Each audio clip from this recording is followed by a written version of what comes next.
आज की वीडियो में हम मिनिस्ट्री ऑफ एक्सटर्नल अफेयर्स में अगर आप एज एन एलडीसी ज्वाइन करते हो सीएचएसएल के थ्रू, तो आपका जॉब प्रोफाइल क्या रहेगा, उसके अलावा आपके प्रमोशन एक्सपेक्ट्स क्या एडवांटेज डिसएडवांटेज है, और सबसे मेन इंपॉर्टेंट सैलरी स्ट्रक्चर बिल्कुल लेटेस्ट एज ऑन 1 जनवरी 2025 क्या रहेगा, सारी चीजें हम आज वीडियो में डिस्कस करेंगे।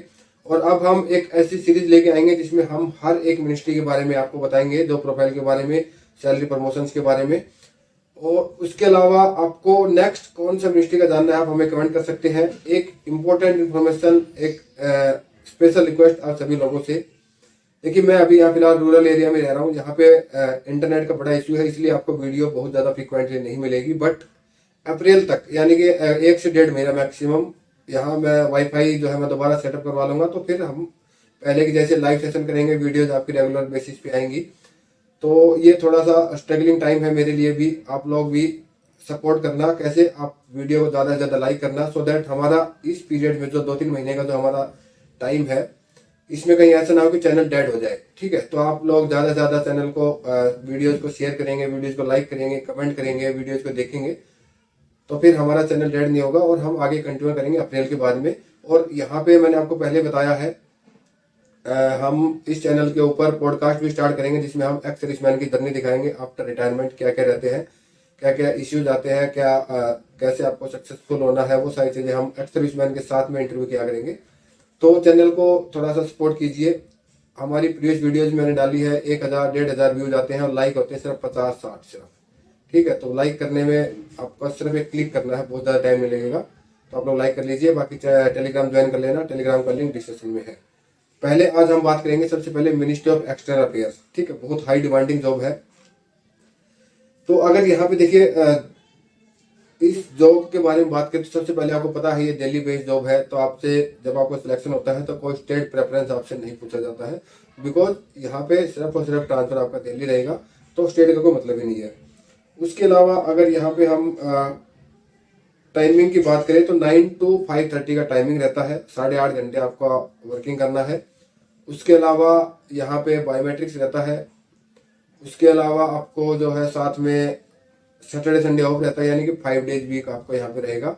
सैटरडे संडे आप जो है ऑफिस नहीं जाना है आपको। उसके अलावा चीज़ें अगर हम बात करें तो जो ऐसा रीजन जो इस पोस्ट को सबसे हाई डिमांडिंग बनाती है वो है इसका फॉरेन पोस्टिंग। तो आप एज ए सीएचएसएल ज्वाइन करते हैं एलडीसी, तो भी आपको फॉरेन पोस्टिंग का जो है मौका यहाँ पे मिलता है। कब मिलता है आपको? एटलीस्ट 3 years आपको जो है सर्व करना पड़ेगा, उसके बाद आप एलिजिबल हो जाते हो फॉरेन पोस्टिंग के लिए। और फॉरेन पोस्टिंग में जाने से पहले आपसे पूछा जाता है कि आप जाना चाहते हो या नहीं।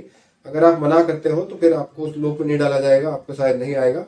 आप यस करते हो तो फिर आप क्यू में आ जाते हो। जैसे ही आपका नंबर आता है 1-2 साल के अंदर, ये मान लीजिए मोस्ट प्रोबेबली आप 5 years के अंदर अगर आप इंटरेस्टेड हो, 5 साल के अंदर अंदर आपको पहली फॉरेन पोस्टिंग यहाँ पे मिल जाती है। और उसके अलावा मैं यहाँ पे अगर बात करूँ कुछ और इम्पोर्टेंट, तो बायोमेट्रिक जैसे मैंने आपको बता दिया, यहाँ बायोमेट्रिक तो रहता ही है। ठीक है, तो इतना ही चीजें हैं। अब हम यहाँ पे आपका एडवांटेज और डिसएडवांटेज की बात करें तो एडवांटेज में सबसे पहले आपको पता है बेनिफिट्स, दिल्ली बेस्ड जॉब है तो आपको यहाँ पे बहुत ट्रांसफर की या वो सब टेंशन नहीं रहती है कि आपका होम स्टेट से दूर आ जाएगा। अगर आपने दिल्ली जॉब करना चाहते हो तो आप दिल्ली रहोगे, इसके अलावा आप फॉरन जा सकते हो। अदरवाइज आपको दिल्ली से अलावा किसी और स्टेट में ट्रांसफर नहीं किया जाएगा। उसके बाद आपको फॉरेन पोस्टिंग है, ये भी इसका एक प्लस पॉइंट है।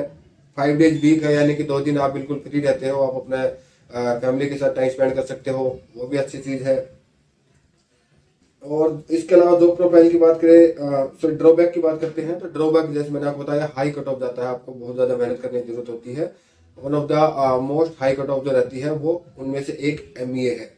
उसके अलावा यहाँ पे वर्कलोड देखिए, मॉडरेट टू हाई वर्कलोड रहता है। मतलब आप किसी ऑफिस में जाओगे तो आपको वर्कलोड बहुत हाई मिलेगा, किसी ऑफिस में हो सकता है आपको मॉडरेट वर्कलोड मिले, बट ऐसा कोई ऑफिस नहीं मिलेगा आपको जहाँ पे आपको वर्कलोड बहुत कम हो। ठीक है, तो मॉडरेट टू हाई वर्कलोड यहाँ पे आपको देखने को मिलता है। इसके अलावा एक ड्रॉबैक ये भी कि आपको यहाँ पे जो अटेंडेंस रहती है वो बायोमेट्रिक रहती है, तो आप बिल्कुल बंक मार नहीं सकते हैं। ऐसा नहीं है कि आप 9 के बजाय 10 बजे जा रहे हो, शाम को 5:30 के बजाय आप यहाँ पे 5 बजे निकल रहे हो, तो वो सारी चीज़ें आपकी यहाँ पे रिकॉर्ड होती रहती है। तो वो भी थोड़ा एक ड्रॉबैक में हम काउंट कर सकते हैं, अदरवाइज कोई बहुत बड़ा ड्रॉबैक ये सब नहीं है। जॉब प्रोफाइल की अगर बात करें तो वही डेस्क जॉब रहता है जो कि हर एक एलडीसी का रहता है। अगर आप इंडिया में रहोगे तो डाक डिस्पैच का काम आपको देखने को मिल सकता है, डेयरी का, फाइल मूवमेंट का। अगर आप फॉरेन पोस्टिंग जाते हो तो वहाँ पे आपको नोटिंग एंड ड्राफ्टिंग का काम भी देखने को मिल सकता है, जो कि आप यहाँ 3-4 साल में आप जो है सीख जाओगे यहाँ से जाने के बाद। उसके बाद बात करते हैं हम प्रमोशन एस्पेक्ट की। तो प्रमोशन एस्पेक्ट बहुत ज़्यादा फास्ट नहीं है, ये भी हम ड्रॉबैक में भी इसको काउंट कर सकते हैं। आप एज एन एलडीसी यहाँ पे ज्वाइन करते हो 1900 ग्रेड पे में, उसके बाद आपको एटलीस्ट 8 ईयर्स का सर्विस करना पड़ेगा, तो आप एलिजिबल हो जाते हो यूडीसी के लिए, जो कि 2400 की ग्रेड पे है। अगेन यहाँ पे कोई डिपार्टमेंटल एग्जाम नहीं है जिससे कि आपका एग्जाम प्रमोशन फास्ट हो, तो ये एक ड्रॉबैक काउंट कर सकते हैं। उसके बाद 8 साल जो है वो आपका एलिजिबिलिटी है, ऐसा नहीं है कि आप 8 साल के बाद बन जाओगे, उसके बाद डिपेंडिंग अपॉन वैकेंसी।